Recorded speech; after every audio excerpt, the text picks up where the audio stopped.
மகர ராசியில் சனி பகவான் சந்திரனோட கூடியிருப்பதாலும் உத்திரான காலத்தில் முதல்ல வர்ற அமாவாசைங்கிறதுனாலையும் தை அமாவாசை ரொம்ப முக்கியம். பிதர்களுக்கு நீங்கள் தேடி சென்று கடன் செலுத்தணும். நதிக்கரை, கிணற்றங்கரை போன்ற நீர் நிலைகளுக்கு அருகில் கொடுத்தா ரொம்ப நல்லது.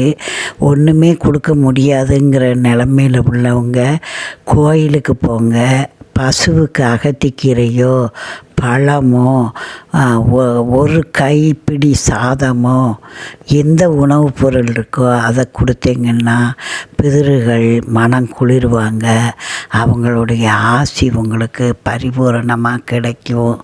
அப்போ குடும்பம் சுபிட்சமாக இருக்கும். மங்கள காரியங்கள்னு எல்லா நல்ல காரியங்களும் விரைந்து நடக்கும். அதனால தான் நம்ம அமாவாசைக்கு